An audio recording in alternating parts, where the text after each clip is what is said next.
Jacob was already fighting for room when he was still in his mother's belly. Not with everyone else, but only with his brother. Something about him seemed restless, like he knew that his life would not be normal. Like his name, which made me think of a heel being grabbed. His life would be full of stress and twists and turns. How could someone who was meant to carry divine promises start their journey by telling lies? And is it possible for someone with an ambitious heart to be picked to lead a holy people? Yes to both questions, because Jacob's story isn't about being perfect, it's about changing. When the heart is ready to be broken and made again, God picks, shapes, and uses even the most flawed people. When he was young, Jacob grew up with people praising him. His twin brother Esau was strong and good at hunting, and his father loved him. Jacob, on the other hand, was more private and quiet, and his mother liked him the most. Rebekah saw something in him that wasn't obvious, a secret promise, a bigger plan. Because of her strong belief, she came up with a bold plan. When Isaac got old and lost his sight, Rebekah told Jacob to pretend to be Esau and get the gift of the oldest child. With goat skins on his arms and words he had practiced, Jacob lied to his own father. He got the gift that would change the course of his family history, but it cost him trust and peace in his home. Esau was so angry that he swore he would get even. Jacob ran away because he was afraid for his life. He went on a long trip to Laban's house, who is the brother of his mother. But even though he got away, he was still in trouble. Instead, it was during this absence that he would be put to the most difficult tests of his character. Laban was very smart, so he tricked him in his marriage by giving Rachel to Leah instead of Rachel. Jacob worked hard for 14 years to get the woman he loved. He was shaped by the fire of waiting, being angry and learning. During that time, God did not leave him. Jacob had an amazing experience on his way to safety. He dreamed of a ladder going from earth to heaven while he slept with his head on a rock in a place called Bethel. Angels went up and down, and the Lord spoke to him from above. In that place, God repeated the promise he had made to Abraham and Isaac. He told Jacob that he would have many children and own the promised land. He also told him that he would be with him everywhere he went. When Jacob woke up, he was scared, but he knew that God was with him, even in that strange place. Years went by. Jacob did well in life and had many children, slaves, and flocks, but the unfinished business from the past still weighed on his soul. The memory of Esau and the fear of getting even had not gone away with the passing of time. He stayed there until he decided it was time to go back. He had to leave the land quickly before, but now it was calling him back. But it wouldn't be easy to get back. Jacob knew that he would see the brother he had lied to again. He was torn between being brave and being afraid. Jacob spent the night by himself before he met Esau. After that, something very strange happened. An unknown man showed up and fought him until dawn. They both held on. It was clear that the stranger was not a normal person when he touched Jacob's thigh and popped it out of place. Jacob held on to him and said, "I won't let you go unless you bless me." But he was hurt. The man then told them he was God and changed Jacob's name to Israel, which means he who wrestles with God. This fight was more than just physical. They were fighting inside of Jacob, between who he was and who he needed to become. The new name meant that a new man had been born. Israel was no longer the one who was lying. He was now the leader of a group of people and the father of a country. When Jacob met Esau the next day, he was ready for the worst. He put gifts in different piles and split his kids and wives up into groups to try to lessen the damage of an attack. He was shocked when Esau ran up to him and hugged him. They both cried. We had forgiven each other after being hurt. Reconciliation didn't happen because Jacob was strong, but because God was kind. He had 12 kids. They each gave birth to a group of Israelites. In the end, Joseph would stand out as the one who saved his family from starvation and brought them back together. But that's a different story. The only thing we know for sure about Jacob's life is that God works in steps. Not perfect people, but those who are willing to be changed are the ones he picks. Some mistakes were made by Jacob, yes, but also by coming across the holy. His journey shows that no matter how difficult the road, if there is faith and repentance, there is change and the promise is kept. With God in the picture, Jacob's story shows us that the past doesn't have to determine the future, that even liars can become leaders if they give in to the truth of heaven. Before we go on, I'd like to offer a call to you. If you enjoy biblical stories that show how powerful God's forgiveness and faithfulness are, please subscribe to our channel, like this video, and press the bell to make sure you don't miss the next stories. As well, write a short but important sentence in the space below. God turns bad things into good things. That way, I'll know you're on this journey of faith and hope with us. Also, please leave a super thanks if you want to help this work. We can keep telling more Bible stories and spreading this message of faith and hope thanks to your gift. Thank you so much for your help. We'll keep going on our journey today. It's not just that Jacob, who is now called Israel, had close meetings with God and intense feelings. There were a lot of children in his family. They were born to 4 different women, named Leah, Rachel, Bilhah, and Zilpah. Each child came with a name and a mark that showed hope, conflict, promise, and sometimes trouble. These 12 men would not only carry on a family name, but they would also be the foundations of a whole country. There would always be problems between kids of different moms. Even though Jacob had a lot of children, his home was also a good place for competition and jealousy to grow. There was always trouble because of the differences between Leah and Rachel's kids. Rachel was the most beloved wife, so she had fewer children. However, Jacob looked out for them the most. Leah, on the other hand, lived with the love that Jacob never fully gave her, even though she had given most of her children to the father. This unfairness had a direct effect on the kids. These fights among the brothers' families shaped not only their childhood, but also the future of the tribes that would come from them. Some would have honor marks on them, some of shame. Warrior, criminal, judge, and boss were among them. What started out as family fights would soon have effects on history. Jacob got his 12 boys together in the last days of his life, not for a quiet goodbye, but for a serious truth-telling moment. As each son came up, Jacob spoke words that were both a gift and a promise. Reuben was the first child he spoke of. As Leah's son, he was born with the power to lead the family, get twice as much of the fortune, and have the most prestigious name among his brothers. But a hasty choice ruined that future. Reuben was rude when he slept with Bilhah, his father's wife, an insult that made Jacob not trust him and keep him out of his honorable place. Not only did Jacob scold him at that time, he also took away his inheritance. The harsh words he used were instability, impulsivity, and loss. People would not remember Reuben as a leader, but as someone who gave up his fate in a weak moment. Then Levi and Simeon showed up. They were also kids of Leah and were brave and violent guys. Their actions after the horrible thing that happened to their sister Dinah showed that their sense of justice was skewed by anger. They came at the city of Shechem with swords, tricked, killed, and stole from it.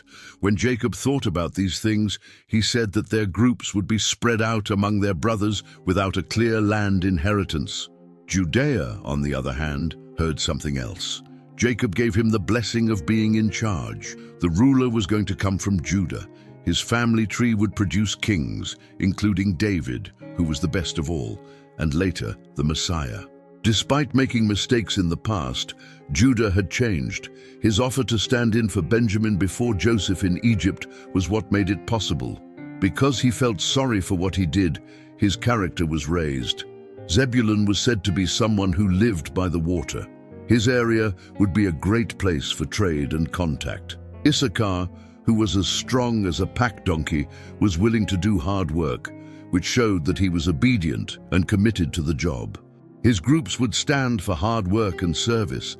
Adam's son Dan would be a judge for his people, but he was also called like a snake on the road, unpredictable and ready to strike. He would do things that are both right and wrong, treason and justice. When Gad was born from Zilpah, he would fight and win. His group would stand for fighting back and getting better, even after being attacked. Good things would happen to Asher, who is also Zilpah's son. His land had plenty of oil, grain, and other foods that kings could eat. Bilhah's other son, Naphtali, would be quick and expressive, like a free lion. Freedom and beauty would come from his family tree. Joseph, Rachel's eldest son, got words that stood out from the rest. Jacob talked about how strong he was, how he could handle hard times, and how he was loyal even when he was in a strange place. He was likened to a fruitful plant by a spring, with branches that reached over the walls. He was struck, but he was never beat. The God of his father kept him alive, and his family would be blessed beyond measure. In the end, Benjamin, the youngest, who was also Rachel's son, was compared to a cat that eats in the morning and shares its food at night. He was the picture of anger, bravery, and raw power. His people would become angry, but they would also be strong. On his deathbed, Jacob didn't just say goodbye. These messages came from God and told us about each son's personality and future. Those words were like seeds that would grow into stories that would be told for generations. What Jacob said there would decide how quickly the people of Israel would come together. There was a reason for everything, even the mistakes, betrayals, and failures, because God doesn't just pick the best people, He changes people who are open to it. And the complicated groups that came from the house of Jacob would be the stage on which God's promise would come true, by God's loyalty, not because of what people have done. Jacob did not forget things. Even though his memories were old, they were still vivid, especially when it came to his children. When he thought about them all, Reuben held a complicated place in his heart. He was the firstborn, the first to be born, the sign of his youth and power. His biggest flaw was that he let everyone down. Reuben did something wrong, but Jacob never talked about it directly with Reuben. He didn't say anything, but he never forgot. When it came time to give out the gifts and say the words that would determine the tribe's future, Jacob spoke harshly and without pity. He looked his oldest son in the eyes and told him, "You were the first.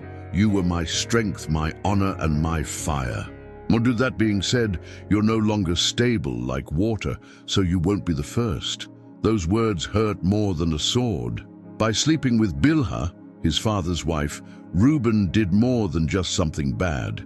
It was against the rules for him to break a family promise, and he ruined the honor of the house. He should have gotten the gift, but it was split. Judah got to be in charge, and Rachel's son Joseph got the double fortune. This change didn't just happen. Jacob knew that Reuben was impulsive and couldn't hold back his feelings. A boss who isn't stable would be bad for building a country, and losing dominance was the price of being unstable. On the other hand, Reuben wasn't completely heartless. During the plot against Joseph, one of the most dangerous times in the family's history, he was the one who tried to stop the worst from happening. When his brothers, who were angry at the young dreamer, wanted to kill him, Reuben suggested that they throw him into a pit instead. He was going to come back later and sneakily set him free. Even though he had flaws, his heart still had some kindness in it. Fate, on the other hand, moved faster than his plans. The other brothers sold Joseph into slavery while he was away. When Reuben got back and couldn't find him, he tore his clothes. The pain of the moment showed him how badly he had failed again, but this time by leaving something out. Too slow, he tried to save him but failed. He meant to keep him safe, but he didn't move quickly enough. Sincere as it was, this attempt to make things right was not enough to erase the past. When Jacob said his last wishes, he never talked about this act. Reuben had gone too far and couldn't go back. As a person and as a leader of a group, he left behind limits that he himself had set.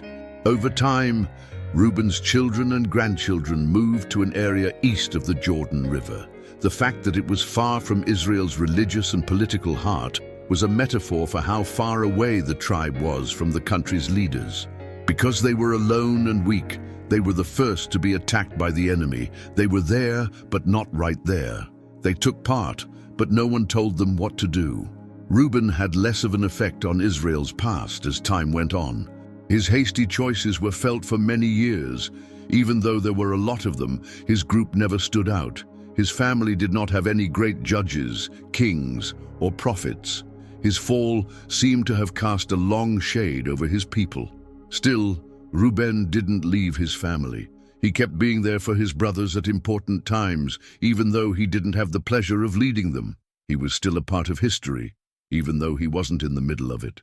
His name was written on the camp walls, the lists of groups and the people's pilgrimages, but the promise he could have kept was already made to someone else. His life is a terrible example of what happens when you make hasty choices. His fate was changed by a mistake he made in an instant. Because of carelessness, the gift that should have lasted for generations was taken away. Reuben teaches us that being a leader isn't just a gift, it's also a matter of having good character. What Reuben did was not just a moral mistake, it was disrespectful and out of line. As the oldest child, it was his job to set a good example and be a source of support. But by sleeping with his father's mistress, he not only broke the rules of proper behavior, he also broke the family structure and the sign of parental power. He paid the price by being sent into spiritual and political exile. He was not sent away, but he became unnoticeable. He wasn't turned down, but he was forgotten when it came to leadership. His family and name lived on, but his light was out before it could reach its fullest. At the same time, others got up. Judah, now that he was determined again. Joseph, who was faithful while he was in exile. They took over the task that should have been Reuben's in the first place. God didn't take away his gift from Israel. He just gave it to other people in a fair way. Because God the Most High can see the heart and knows who can answer the call. Reuben's story doesn't end in disaster. It ends with a warning. It helps us remember that gifts, rights, and chances are blessings that need to be guarded. That being in a high place doesn't mean you'll be stable if your heart isn't set on fear and submission. And that even though people make mistakes, God keeps raising up others, not to punish, but to do what he wants them to do. Even after he sinned and lost his title, Reuben's appearance among Jacob's sons showed that God does not always turn away people who fail. He could have been left out, but the father kept him as one of his 12 children. So even though his group didn't have any fame, it kept existing and was still part of the chosen people. This staying put wasn't a sign of glory, but of grace, proof that God still has a place for people who sin, turn around, and stay. Integrity is a valuable thing that can be lost in an instant and takes a lifetime to rebuild. As Reuben's story ends, his life, full of hasty decisions and late efforts to fix things, makes us think about how responsible decisions are. An act can have effects that last for generations. Even though Reuben didn't lead Israel, his image became a reminder of what happens when you act without thinking, and how important it is to change. The predictions for Simeon and Levi came after Jacob's words about his eldest son. If Reuben had failed because he couldn't keep his temper in check, these two brothers showed what can happen when anger turns into violence. There was a wound in the family past that was still open after what happened with Dinah, the daughter of Jacob and Leah. Shechem, the prince of the same-named city, had raped Dinah. Because he was in love, the young man tried to make things right by proposing marriage and trying to make peace. But Simeon and Levi wouldn't take forgiveness, so they chose to punish with blood. They lied to the men of Shechem by saying that all the men would have to be cut for the families to work together. The people who lived there agreed because they thought that peace would come. After 3 days, Simeon and Levi struck, but they were weak because they had just been circumcised. With their blades, they went into the city and killed all the men, including Shechem's father, Hamor. They stole the goods, took the cattle, and held the women and children hostage. The act was so cruel that there was no moral excuse for it. It wasn't just payback, it was a killing spree. When Jacob found out what had happened, he was very upset. He was afraid that the nearby groups of people would work together to hurt his family. Even worse, he felt ashamed to see his name, which God had blessed, ruined by the anger of his own boys. Simeon and Levi thought they were protecting the name of their sister, and in a way they felt like what was right was being done. But justice loses its purity when it is motivated by hate. Their behavior showed that anger, even when it comes from a good reason, can lead to terrible things that can't be fixed. Yes, Jacob knew this. When it was time for the last gifts, he spoke to the two brothers in a painful way.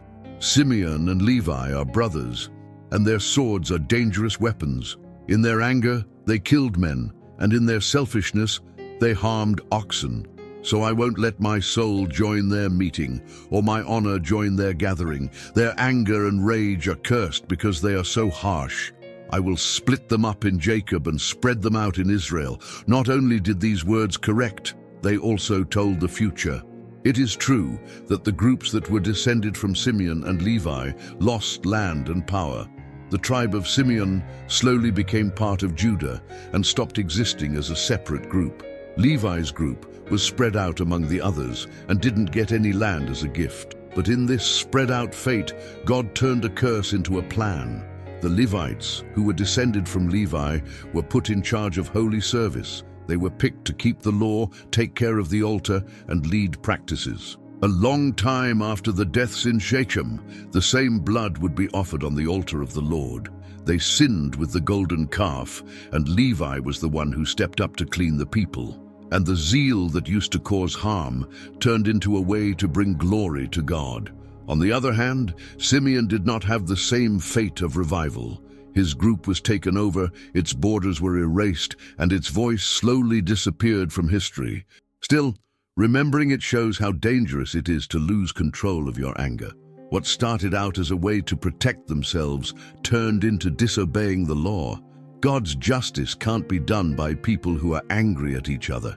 When Jacob saw all of his kids together, he knew that each one showed a different side of people: pride, anger, loyalty, faith. Every word that was said was meant to fix and promise. He spoke not because he was angry, but because he was spiritually wise. Every good thing and every bad thing had a predictive meaning. The stories of Reuben, Simeon, and Levi show a deep truth. God can change the effects, but he can't change the causes. People who mess up can be fixed, even if the road is long. People who wander can find their way again, even when they are spread out.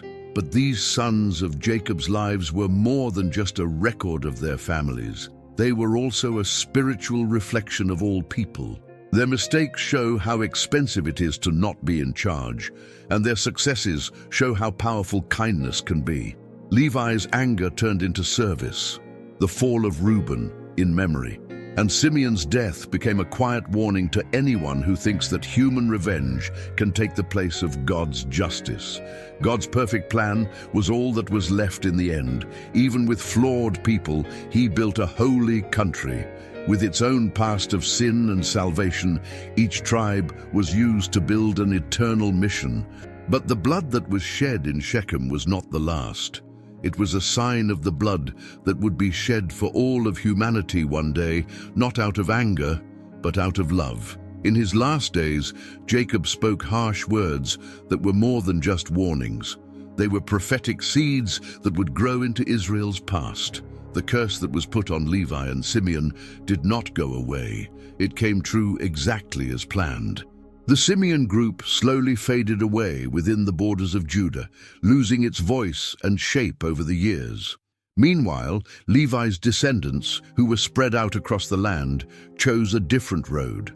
What started out as a call to stop being cruel turned into a call to holy service. Even though they didn't have their own land, the Levitical group was chosen to do holy work. They were to help with rituals, teach the law, and carry the weight of a redemption that began in the fire of anger, but was shaped by zeal at the altar. But this turn of events did not erase the marks of the past. People still remembered the cruel attack on the city of Shechem. He never forgot how his sons made him look bad. Even though they wanted justice, their cause was tainted by uncontrolled anger. The thing that was done to protect the family's honor caused fear, put Israel in a bad light with other countries in the region, and hurt its image. It was like hearing a faint echo every time Simeon's name was spoken. His group was slowly absorbed by Judah, without any opposition, brilliance, or main character. In comparison to the violent beginning, it was a quiet life that was almost forgotten. Levi, on the other hand, held the tension between the past and the present, between the sword and the incense, even though his skill had made him pure. These events serve as a reminder that zeal without direction can end in tragedy, that even the desire for justice can lead to disaster if it is fueled by wild urges, and that there is still hope for salvation, even though bad things will happen, as long as people turn around and give up. But not every story in Jacob's house was about someone getting hurt. Among the boys, there was also one whose life was full of trials and service. His name was Joseph. Joseph was born to his father's loving wife, Rachel. He carried a silent burden. He was a mirror of his father's love. He was the first child of the wife Jacob had worked hard for years, dealing with lies and long waits. This made him different from his brothers right away. But the way Jacob treated him made the other people angry with jealousy. Joseph was given a long, fancy dress that stood for honor and said, "This one is special," without words. The gift wasn't just a piece of clothes, it set off a chain of events. His brothers saw more than just bright cloth. They saw a clear line. Dreams were added to the robe. Joseph had dreams about signs and figures that made him feel like he was better than everyone else. He talked about dreams in which his brothers and even his father and mother praised him. He told what he saw while he was still young and not out to hurt anyone. Other people, though, thought it sounded like pride. It was taken as pride that he was honest. The family environment got too bad to handle.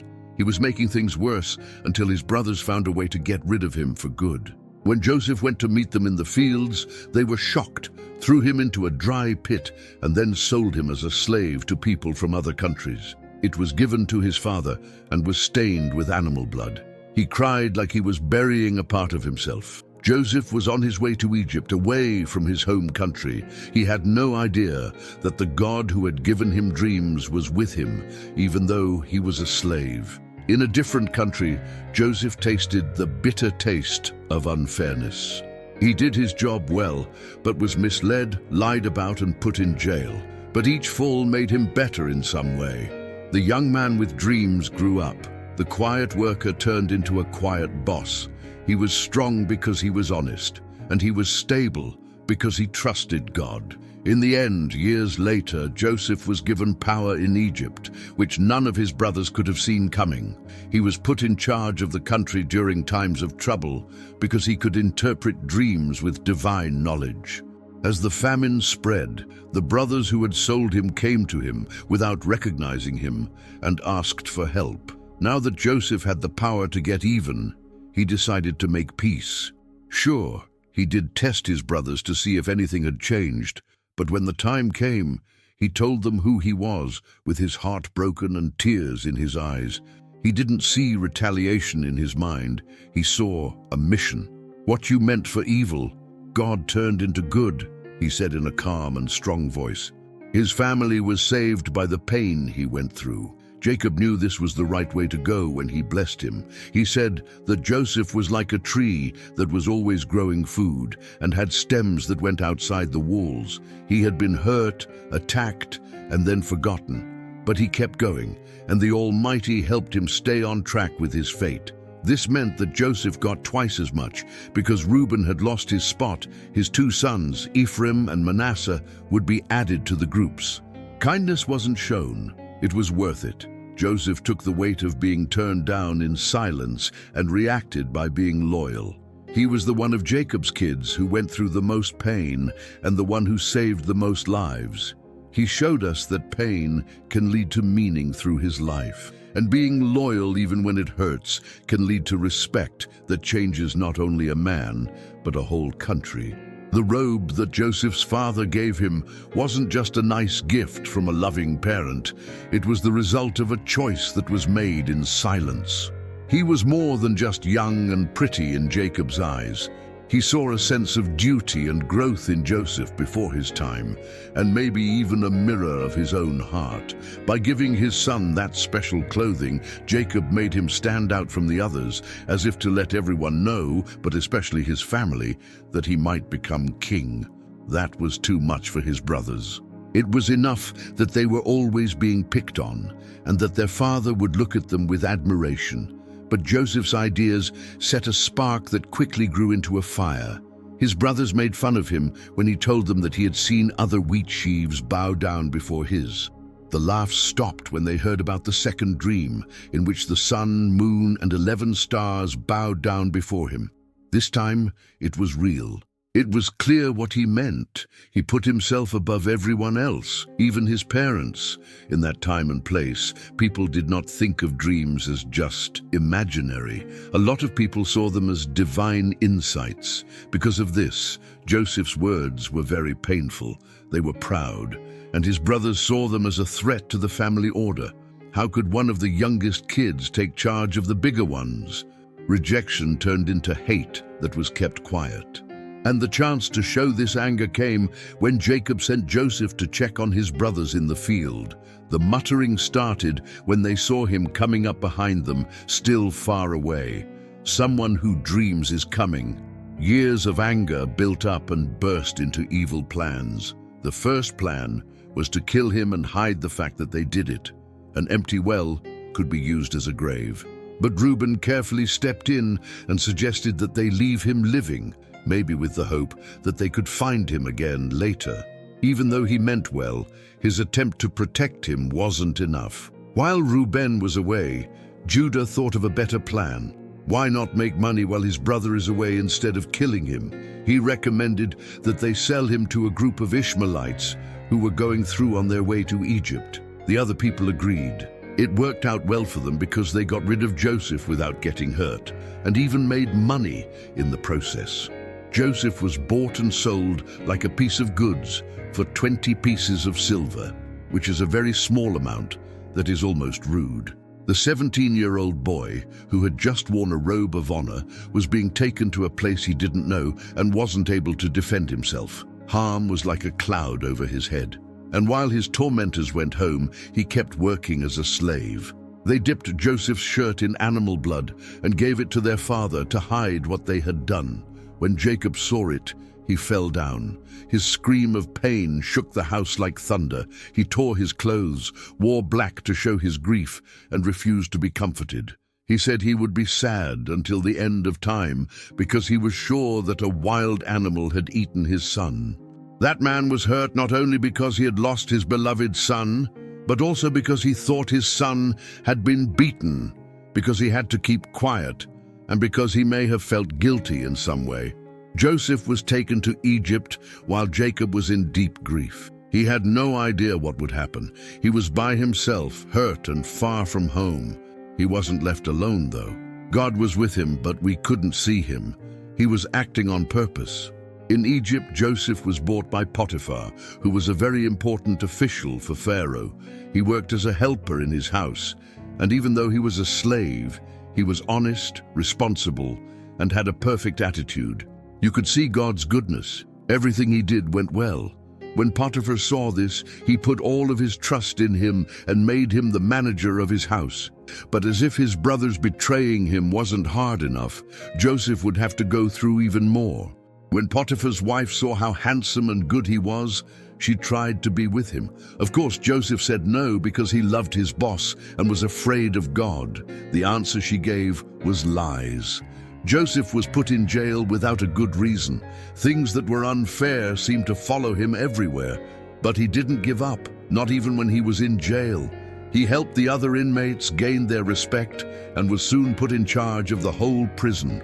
Joseph's loyalty, even when he was in pain, was seen by God in heaven. The God of his ancestors was with him and quietly made the way for his kingship. While his brothers had to live with the lie they told and Jacob cried every day, Joseph was being put to the test. Not through ease, but through trouble, God was shaping him into a leader, and God's plan was well underway, even though it was secret for now. In spite of being a worker and traveling to other countries, God's presence always stayed with Joseph because he was honest, loyal, and worked hard. Potiphar, the Egyptian official who bought him as a slave, quickly became admiring.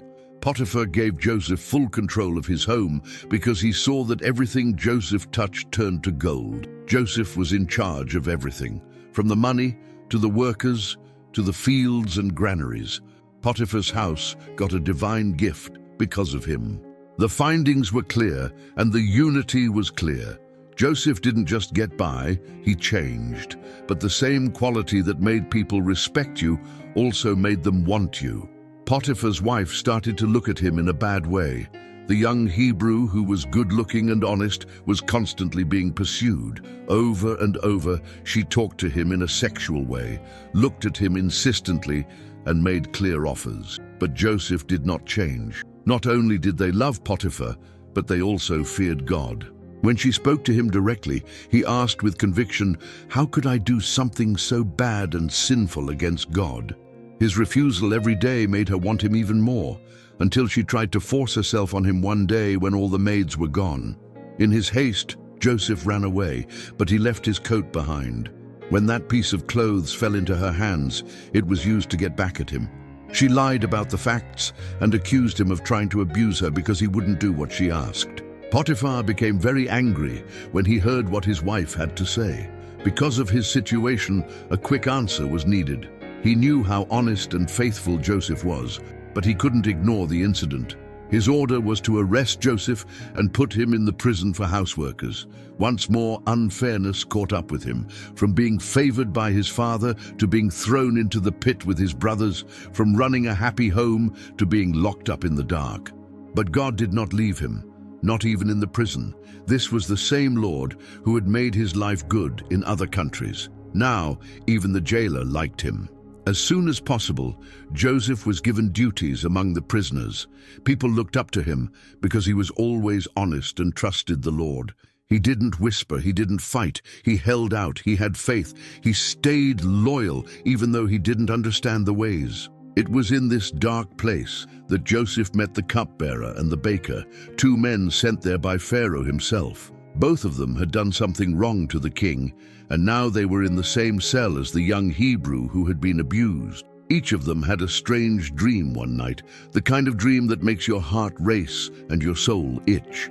When Joseph saw that they were upset, he asked what was wrong. They told him about their dreams, and Joseph, knowing that God alone could understand them, offered to tell them what they meant.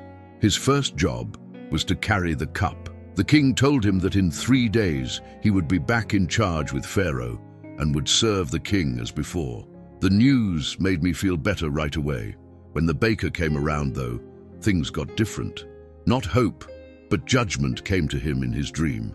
Joseph also told them that he would be put to death in 3 days and their bodies would be hung from a tree. That explanation didn't make things better. It just told the hard truth. After 3 days, exactly what Joseph had said happened.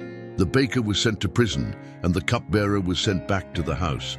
Joseph only asked one thing of the cupbearer before he left: "Remember me when you stand before Pharaoh." It was an honest plea, an effort to get out of jail, not by force, but by remembering how loyal he had been. But time went by. The days turned into weeks. Months turned into weeks. The person carrying the cup forgot about him. In spite of the fact that he could accurately read dreams, Joseph stayed in jail. There didn't seem to be any sign of hope around him because it was so quiet.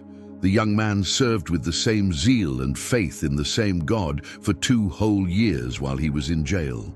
Until, out of the blue, Pharaoh had 2 bad dreams that made him feel bad. Not a single one of his wizards, wise men, or mentors could figure them out. It was like a cloud was over what the dreams meant. It was a mess in the house. Then the person carrying the cup remembered. When he thought about the Hebrew who had correctly read his dreams, his face turned pale. Right away, he told Pharaoh about Joseph, the prisoner, who had been forgotten. He told him that there was a man in the prison who had a strange spirit that could solve riddles and reveal hidden meanings. The king told everyone to bring Joseph to him. After years of quiet, pain, and unfair treatment, Joseph was finally asked to stand in front of the world's most powerful chair. He didn't know it yet, but God was about to show him the whole plan. It was finally time for the cupbearer to speak up.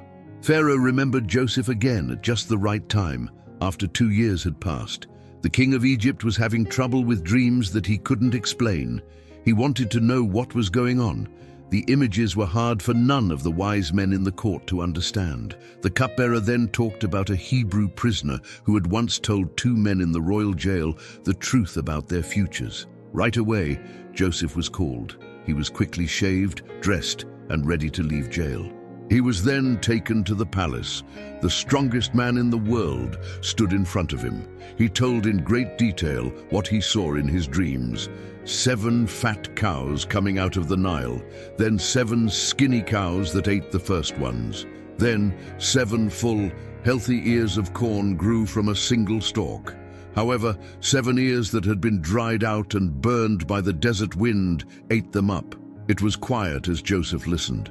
After Pharaoh was done, he said in a humble way, "It is not in me. God will give a good answer." Then, with divine knowledge, he said that both dreams were predicting the same thing. Egypt would have 7 years of plenty, followed by 7 years of terrible hunger. What would happen after the harvest would be such terrible lack that it would make people forget about the years of plenty. However, Joseph did more than just translate. He suggested a plan. Hire a smart person to set up warehouses, save some of the harvest during years of plenty, and use it in times of trouble. It was an ambitious, well-thought-out and clear plan. Pharaoh thought it was great. He had never heard someone have such clear, authoritative and smart speech, saying in front of the whole court, "No one is as smart and wise as you. You will be in charge of my home, and everyone will do what you say. I will be stronger than you only when I'm on the throne." In this way, Joseph went from being a prisoner to being ruler. He got new clothes, a royal ring, a gold chain, and an Egyptian name. After 30 years, he became king of Egypt and only had to answer to Pharaoh. It was clear what his job was, to keep the land from falling apart. After that, years of plenty followed. The crops were better than expected. Joseph was a smart leader who gathered food and stored it in key towns. Egypt grew food for everyone in the world. As planned, there was a drought at the end of 7 years. The crops died, the food went away, famine spread. Egypt was ready though, and people from other places started coming to find food. The sons of Jacob were among them. In Canaan, they were already feeling the effects of lack. The 10 older brothers were sent by their father to Egypt, but they didn't know that they would be meeting up again there. They bowed very deeply when they saw the governor. As Joseph stood in front of them, he saw his brothers bowed down in front of him, just like in his dream when he was young. But they didn't know who he was. Years had gone by. Joseph, dressed like an Egyptian, spoke a different language and had an impossible job, but he knew who they were right away. All at once, there was pain, memory, and desire. But Joseph didn't say what kind of person he was. He chose to test them instead. He said they were spying on him. He checked to see if they had changed, if those men were still the same ones who sold him for silver before. He wanted to know about their family. They said there were 12 brothers, all kids of the same father. One of them had died, and the youngest, Benjamin, was with Jacob at home. This made Joseph feel sad, but he didn't change his mind. As proof that they were telling the truth, he had one of them locked up while the others went back to get Benjamin. It was more than just a test. It gave them a chance to say what was really on their hearts, to find out if they could now protect their younger brother or if they were still too jealous. Joseph asked them. The brothers began to think about things during this process. They told each other, "We'll pay for what we did to our brother. We didn't want to listen when he begged us." They had no idea that Joseph was there, hearing every word, understanding every statement, and trying hard not to cry. Joseph couldn't hold back his tears, so he left and cried alone. It wasn't time to tell everyone yet. He had to see more. It got even more emotional when the brothers came back with Benjamin. Joseph made a feast for them to welcome them.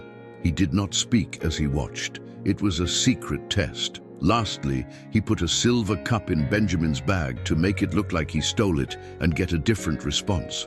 When the supposed crime was found, Joseph told the person who did it that they would be his slave. That's when Judah stood up. He asked to work as the servant instead of Benjamin. He said that he couldn't stand to see his dad suffer if his youngest kid died.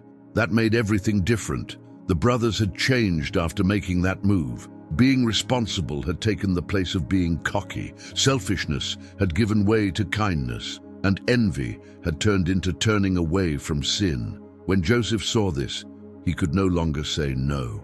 The Egyptians were told to leave the room. He broke down in tears and said, "I am Joseph," while he was alone with his brothers. Things were really tense now.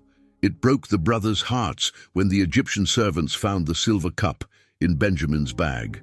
The weight of their guilt from the past came back to them like a ghost. Again, it looked like they were going to lose the son their father loved the most. Every face was filled with sadness. Going back home without Benjamin was like going through the pain that Jacob had never been able to get over, not having Joseph with him.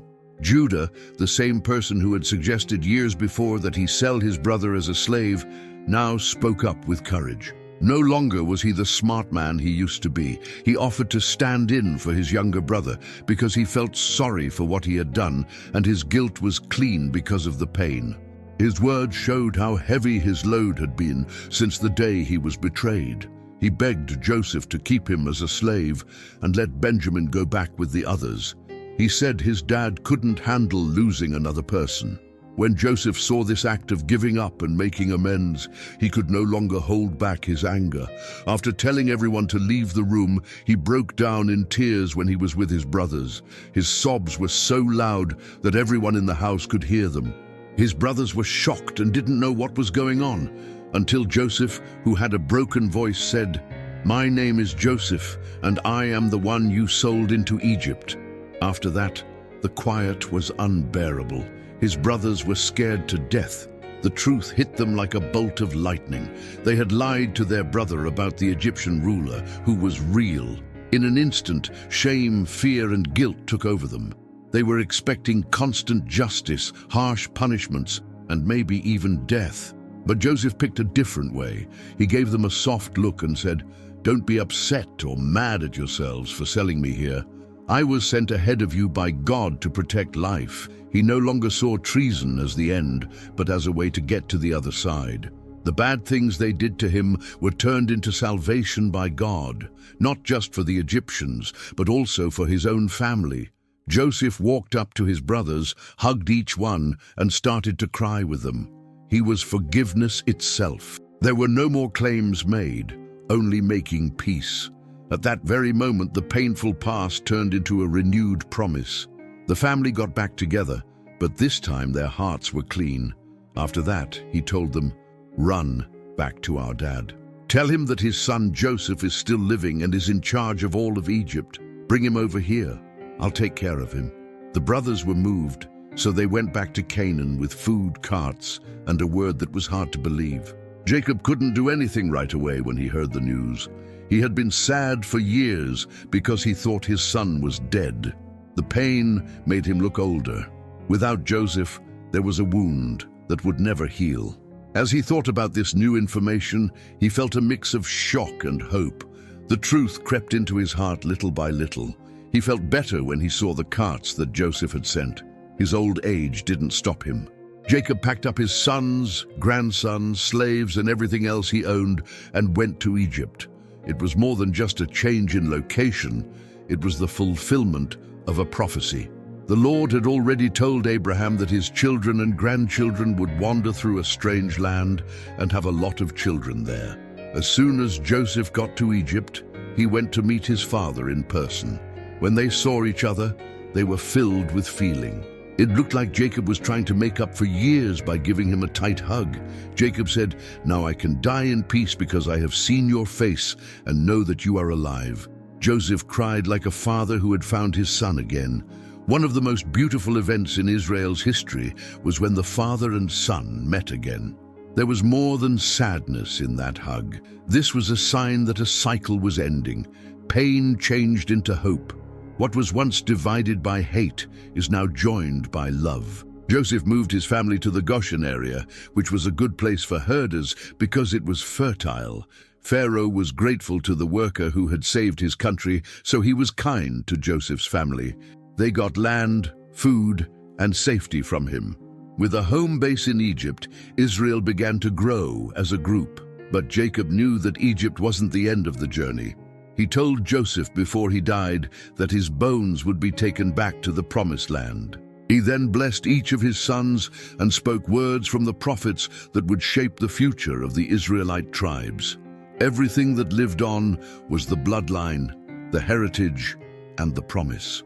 This meeting was the most important part of Joseph's story. The dreamer boy had grown up to be a man who could forgive. Being betrayed, he saved. He healed wounds. He was both humiliated and praised. Joseph did more than just help people stay alive. He was living proof that God can turn bad things into good, pain into purpose, and downfall into success. The tears that marked his life did not go to waste in the end. They were light sprinklers in a plan that would last forever.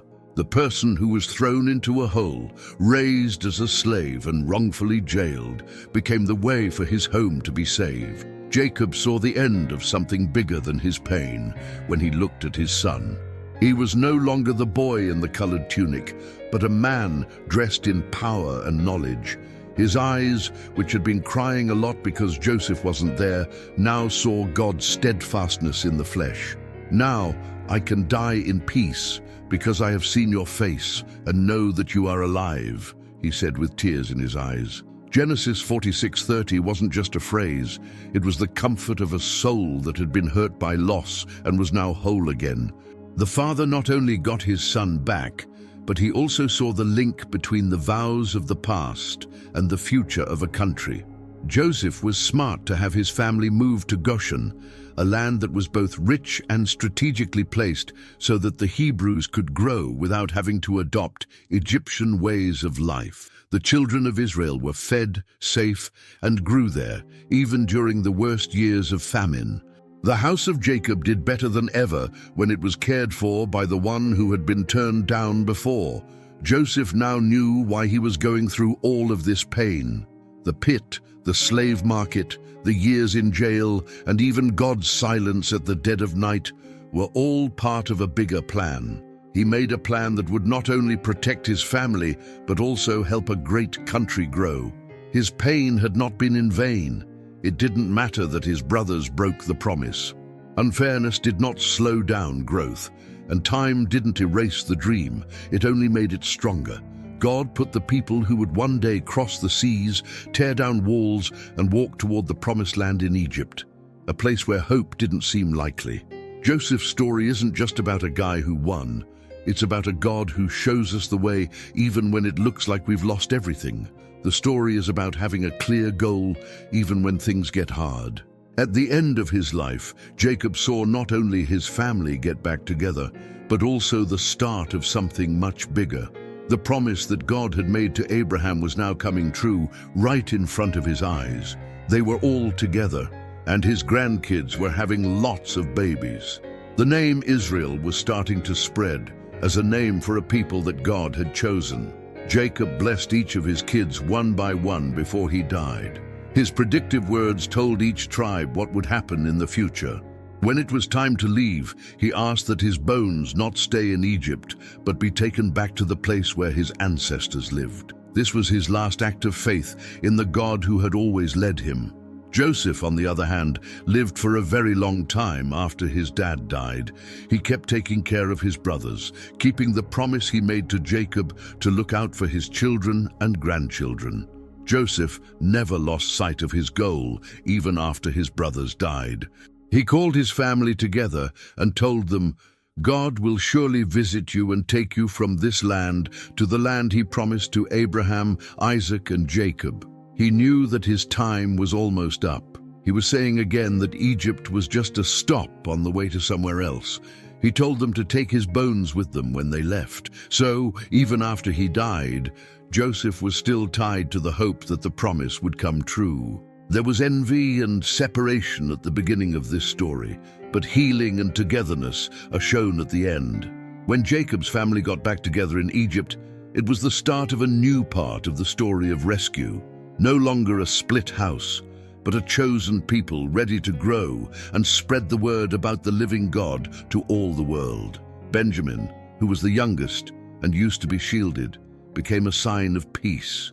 The brothers turned to face their mistakes because he was there, and Judah showed that hearts could change because of him. Before, Judah had betrayed, but now he was praying for them.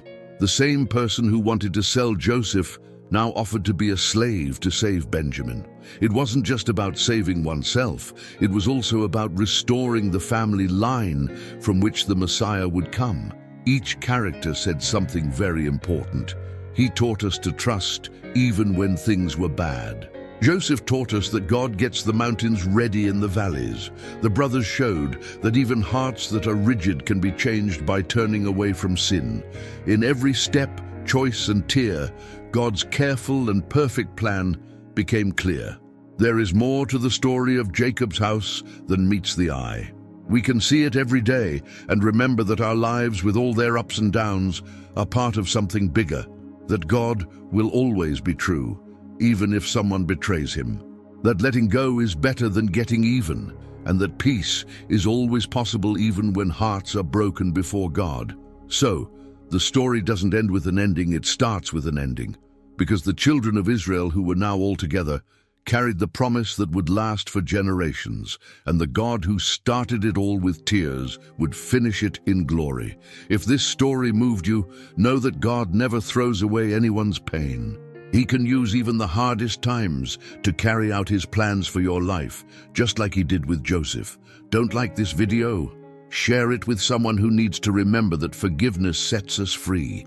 And stay with us to read more stories that show how God works even when we don't speak. Thank you for following us to the end of this incredible story. See you in the next video. May God be with you always. Amen.